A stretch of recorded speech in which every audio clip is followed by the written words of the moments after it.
वालेकुम दोस्तों, इन साइड भी मौजूद में खुशामदीद लें। जब अमेरिका के बाद रूस ने भी भारत की जनाब मंजी ठोक दी है और मंजी भी ठोकी है टका के, और तेल की खरीदारी पर जिस पर भारत बड़े ही उछलता फिरता ना कि जनाब हमने अमेरिका के साथ मत्था लगा लिया है और हम जनाब रूस से तेल की खरीदारी बंद नहीं करेंगे। रूस ने क्या भायन आ जाओ इत्थे ज़रा बैठो ज़रा सामने। और वो जो तेल की खरीदारी के ऊपर इंडिया को माजी के अंदर $30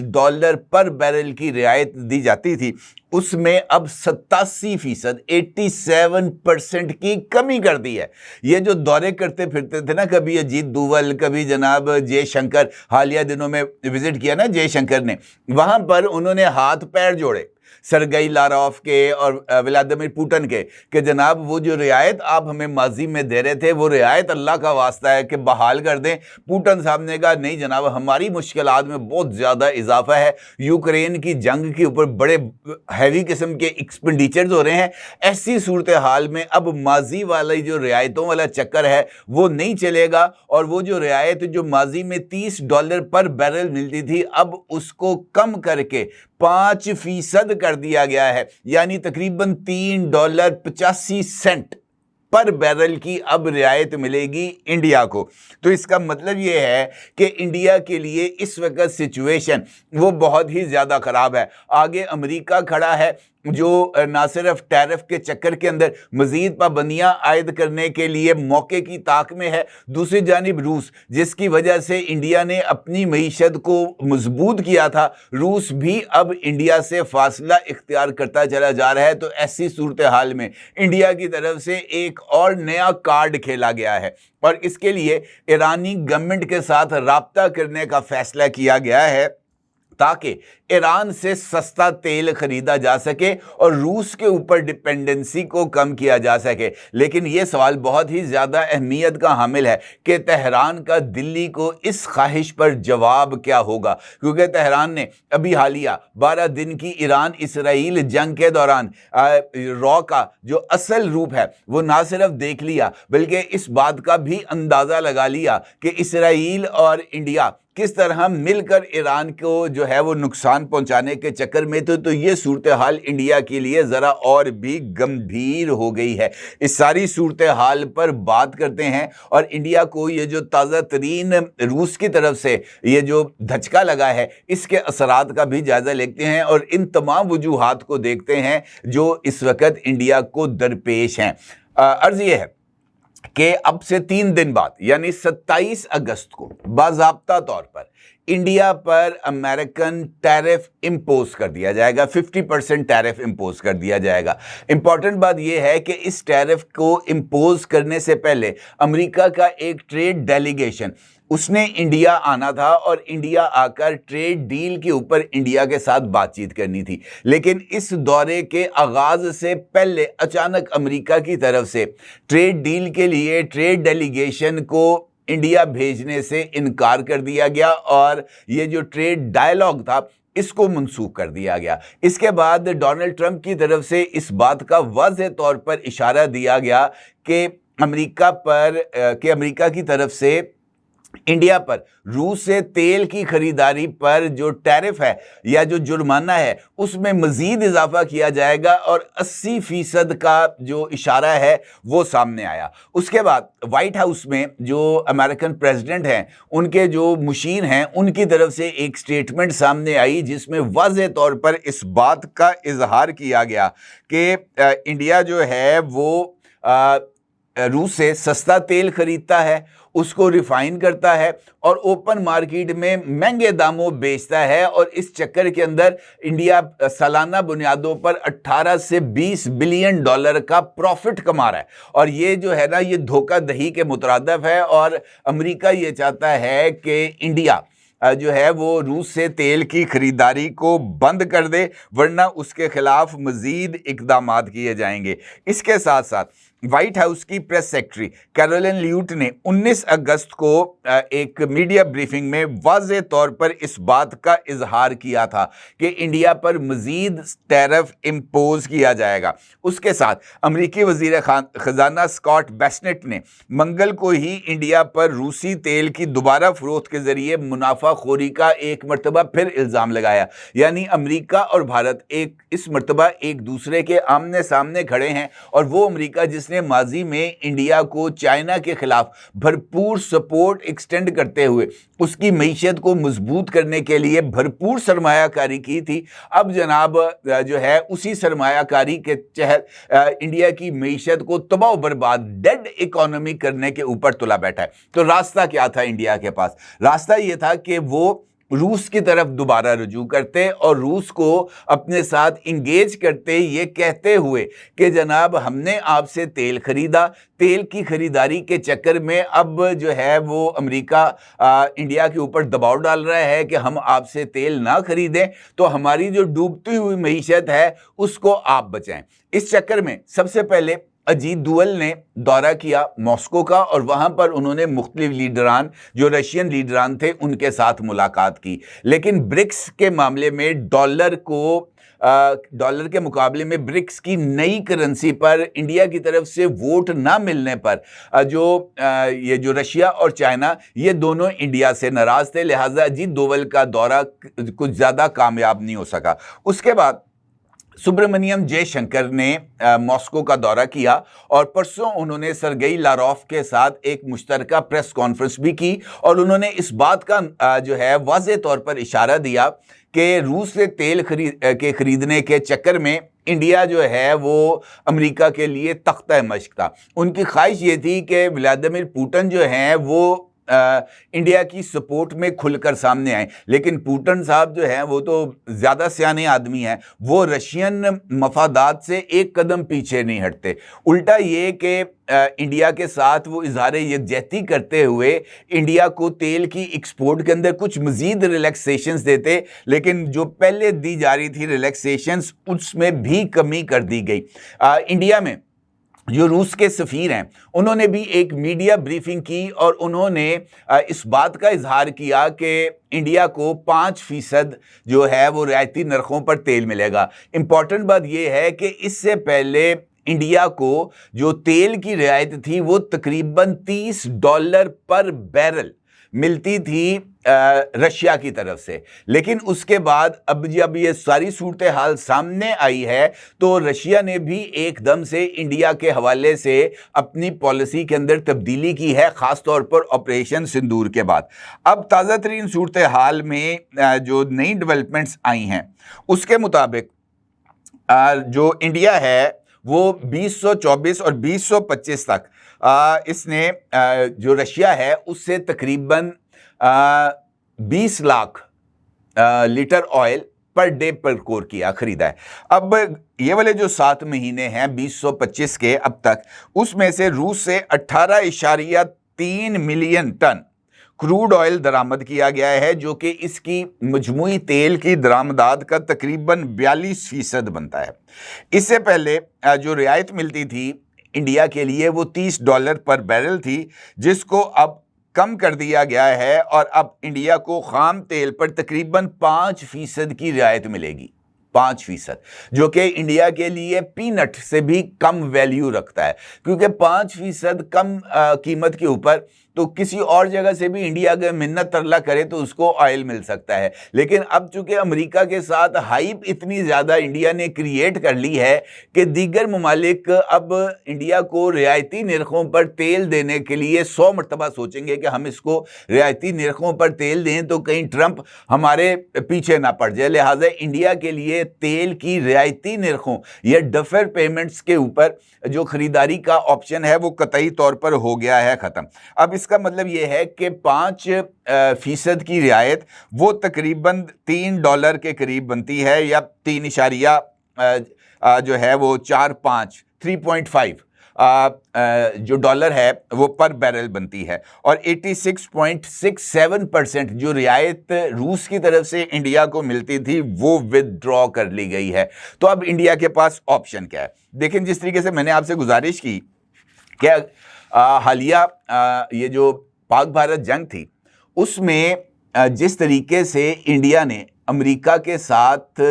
जो है रवैया अपनाया, डोनाल्ड ट्रंप की ये ख्वाहिश थी कि जिस तरीके से पाकिस्तान ने इस सीज फायर का क्रेडिट डोनाल्ड ट्रंप को दिया है, इंडिया भी सीज फायर का क्रेडिट डोनाल्ड ट्रंप को दे। लेकिन इंडिया ने सीज फायर के अंदर अमेरिकी रोल को तस्लीम करने से ही यकसर इनकार कर दिया और इंडिया का ये मानना था कि ये सीज फायर की रिक्वेस्ट पाकिस्तान की तरफ से आई थी। पाकिस्तान के डीजीएमओ ने इंडियन डीजीएमओ के साथ राब्ता किया, सीज फायर की दरखास्त दी और उस दरखास्त को इंडिया ने कबूल कर लिया। इसके अंदर अमेरिका का कोई रोल नहीं है, ये इंडियन मौक़िफ़ है जो कि डोनाल्ड ट्रंप के मौक़िफ़ से यकसर मुख्तलिफ है। लिहाजा जो लड़ाई है वो बज़ाहिर इस वक्त इंडिया और अमेरिका की नहीं, ये डोनाल्ड ट्रंप और नरेंद्र मोदी के दरमियान चपकलिश है जो हर गुजरते दिन के साथ बढ़ती चली जा रही है। अब तक तकरीबन 40 मरतबा डोनाल्ड ट्रंप इस बात का क्रेडिट ले चुके हैं कि उन्होंने इंडिया और पाकिस्तान की जंग को रुकवाया और उसके साथ साथ अब तो उन्होंने 7 तैयारों की तबाही का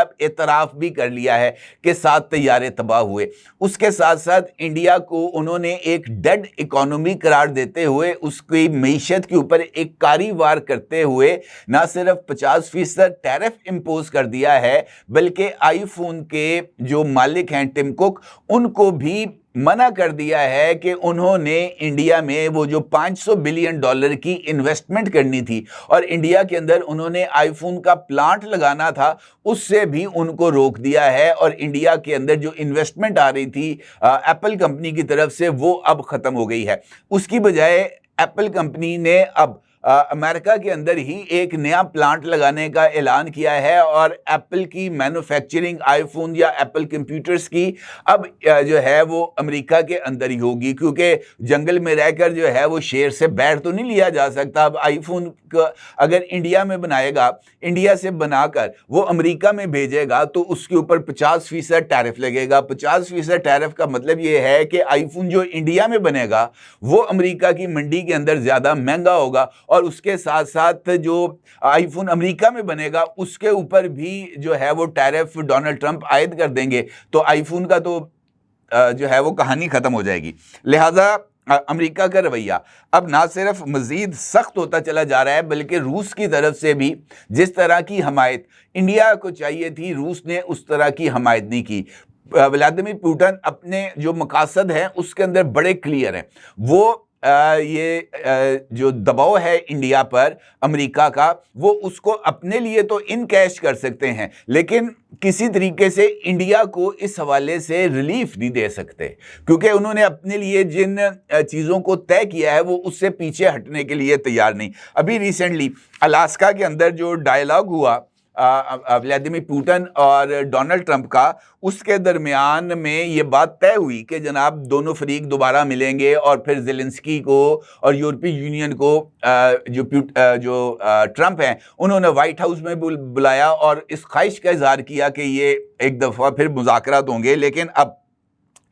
जो शराइत हैं रशिया की तरफ से वो और ज़्यादा सख्त हो गई। उनकी तरफ से मुतालबा किया गया कि जनाब ये जो रकबा है ये रूस को दिया जाएगा, यूक्रेन नेटो का रुकन नहीं बनेगा और नेटो की फ़ौजें जो इस वक्त यूक्रेन में मौजूद हैं वो वहाँ से वापस जाएंगी, उसके बाद ही हम जो है वो ज़ेलेंस्की के साथ मुलाकात करेंगे। अब ये सिचुएशन भी एम्बैरेसिंग है डोनाल्ड ट्रंप के लिए। अगर डोनाल्ड ट्रंप ये चाहते हैं कि पुतिन के खिलाफ वो किसी तरह की सख्त कार्रवाई ना करें, लेकिन पुतिन का जो बेलचक रवैया है उसके बाद डोनाल्ड ट्रंप ने एक मरतबा फिर चंद हफ्ते 2 हफ्तों का टाइम दिया है पुतिन को और उनसे कहा है कि जनाब वो यूक्रेनियन सदर से मुलाकात करें और जंग के खात्मे के इम्कानात पर बात करें। इसके बाद देखेंगे हम कि जनाब कसूर किसका है, कौन सही है कौन गलत है, क्या करना है क्या नहीं करना। लेकिन मुझे नहीं लगता कि पुतिन इस सिमत में हमें आगे बढ़ते हुए नजर आएंगे। इसी तरीके से इंडिया ने प्लान बी के तहत चाइना के साथ भी राब्तों को इस्तवार करने की कोशिश की और चाइना के साथ कुछ जो है वो राब्ते करने की कोशिश की। चाइना के वज़ीर ख़ारजा ने विज़िट किया इंडिया का, लेकिन उसके बाद पाकिस्तान भी आए, वो अफ़गानिस्तान भी आए और अब चाइना की जो वज़ारत ख़ारजा है उसकी तरफ से एक ठोस बयान सामने आया। उसने कहा कि जनाब पाकिस्तान के साथ जो हमारे ताल्लुकात हैं वो अब अवामी सतह पर वो ताल्लुकात मौजूद हैं और पाकिस्तान की कीमत के ऊपर हम किसी तरह का कोई और सिचुएशन को क्रिएट नहीं करेंगे। पाकिस्तान के मुकाबले के बगैर बराबरी की बुनियाद पर या गिव एंड टेक तिजारत के असूलों के तहत इंडिया के साथ बातचीत होगी। पाकिस्तान की कीमत के ऊपर किसी तरह का कोई राब्ता नहीं होगा और ये बड़ी इंपॉर्टेंट डेवलपमेंट है, ख़ास तौर पर पाकिस्तान के पर्सपेक्टिव से। इसी तरीके से डोनाल्ड ट्रंप के उनके इक़दामात हैं, उसके बाद इंडिया की कई स्ट्रेटेजिक कमज़ोरियां भी सामने आई हैं और इन स्ट्रेटेजिक कमज़ोरियों को एक्सप्लॉइट किया है अच्छे तरीके से व्लादिमीर पुतिन ने भी, ट्रंप ने भी और उसके साथ साथ चाइना ने भी। और ये जो चीज़ें हैं वो आगे बढ़ती चली जा रही हैं। इंडिया का ख्याल था बहुत सारे लोगों का कि पुतिन को लगता है कि वो अमेरिकी सदर की अना से फ़ायदा उठा सकते हैं, तो वो खुशी खुशी इसका जो है वो बेनिफिट लेंगे, लेकिन वो किसी भी तौर पर उसका फ़ायदा इंडिया को जो है वो नहीं देंगे। और इसके साथ साथ मुख्तलिफ और इंडियन माहिरीन का ये कहना है कि ये जो नरेंद्र मोदी हैं, इन्होंने गलत वक्त पर गलत दाव खेल दिया है, अब उनको इसका खमियाजा भुगतना पड़ेगा। इसके साथ साथ शंघाई की फूडान यूनिवर्सिटी में चीन के जनूबी एशिया के माहिर लिनमन वोंग का न्यूयॉर्क टाइम्स को उनके साथ इंटरेक्शन में उनका ये कहना है कि अगर चीन के साथ इंडिया अपने ताल्लुकात बेहतर करना चाहता है तो चीन इसका खैर मकदम करेगा, लेकिन इंडिया को कोई रियायत नहीं मिलेगी। चीन अपने मफादात पर समझौता करेगा और ना ही पाकिस्तान की हमायत बंद करेगा। ये आपके सामने ये सिचुएशन अब खुल के आ रही है। अब इंडिया के पास ऑप्शन क्या है? पहले रियायती निर्खों पर तेल मिलता था, उस तेल को वो रिफाइन करते थे अडानी और अंबानी, और उसके बाद उस रिफाइंड ऑयल को ओपन मार्केट में बेचकर बिलियंस ऑफ डॉलर्स का प्रॉफिट कमाते थे। अब सस्ता तेल मिलना बंद हो गया। 5% की टोटल 5% से भी कम की अब रियायत मिल रही है इंडिया को $3.5 पर बैरल की, जो पहले $30 पर बैरल थी। उसके बाद अब कोशिश की जा रही है कि ईरान का दरवाज़ा खटखटाया जाए और ईरान से कहा जाए कि जनाब आप हमें तेल दे दें, क्योंकि आपका भी अमेरिका के साथ लड़ाई है, हमारी भी अमेरिका के साथ लड़ाई है, आपका दुश्मन अमेरिका है, हमारा दुश्मन भी अमेरिका है, तो हम दोनों का मुश्तरका दुश्मन अमेरिका है, तो हम अपने जो मफादात हैं इनको एक दूसरे के साथ क्यों ना जोड़ें। लेकिन मुझे नहीं लगता अभी जो सिचुएशन ईरान में हुई है, जिस तरीके से नरेंद्र मोदी ने ईरान के ऊपर इसराइल के हमलों की खुली हमायत की है, जिस तरीके से रॉ और मुसाद ने मिलकर ईरान के ऊपर मुश्तरका स्ट्राइक्स की हैं, जिस तरीके से ईरान के रूहानी पेशवा जनाब अली खामेनाई के ऊपर अटैक के लिए ये EMP बॉम्ब को इंपोर्ट करने में अमेरिका ये जो है इंडिया इसने रोल प्ले किया है, तो मुझे नहीं लगता इस सारी सूरत हाल में कि तेहरान का जवाब इंडिया के लिए किसी तरह का मुस्बत जवाब के इम्कानात नहीं है। लिहाजा ये जो सिचुएशन है ये इनफैक्ट अब इस बात पर आ चुकी है कि इंडिया घुटने कब टेकेगा, मोदी की ईगो किस तरीके से सेटिस्फाई होगी, ये सबसे इंपॉर्टेंट बात है। क्योंकि 5% रियायत के ऊपर इंडिया का अमेरिका से पंगा लेकर $186 बिलियन की ट्रेड को रुकवाना ये उनके लिए घाटे का सौदा है। अब 5% रियायत पर तेल लेकर जनाब इतना बड़ा मेस इंडियन इकोनॉमी के लिए क्रिएट करना, ये उनके लिए मुझे ऐसे लगता है कि कोई एक फीजेबल ऑप्शन नहीं है। और अब इम्कानात इस सारी सूरत हाल में, जिसमें रूस ने तमाम तर आला सतही राब्तों के बावजूद ना तो ये जो ऑयल के लिए जो रियायतें थी उसको बहाल किया है, ना ही SU-57 की तैयारी के लिए एक जॉइंट प्लांट अभी तक लगाने का इंडिया में उन्होंने को वाज़े तौर पर इस बात का इशारा दिया है। अलबत्ता बहुत सारी चीज़ों को पेंडिंग कर दिया गया है पुतिन के मुजव्वज़े दौरा भारत के ऊपर, जिसकी अभी तक कोई तारीख सामने नहीं आई। तो इस सारी सिचुएशन में मेरा ख्याल है कि गेम शायद अब मोदी के हाथ से निकल गई है और रूस की तरफ से आंखें फेरना और रूस की तरफ से रियायत का खात्मा करना, ये अमेरिका के बाद इंडियन इकोनॉमी पर एक दूसरा अटैक है। और इसके बाद मोदी के लिए अपनी पॉलिटिकल सर्वाइवल का जो तगोदो है वो हमें ज़्यादा होती हुई नज़र आएगी, क्योंकि जैसे जैसे इंडियन मईशत पर दबाव आएगा, इंडियन ट्रेड मुतासर होगी, उसी तरीके से वहाँ पर बेरोज़गारी में इजाफा होगा, महंगाई में इजाफा होगा, और उसका बोझ वो नरेंद्र मोदी को ही उठाना पड़ेगा। लग तो ऐसे ही रहा है। अपने ज़रूर इज़हार कीजिएगा। आपको बहुत शुक्रिया। अल्लाह हाफिज़।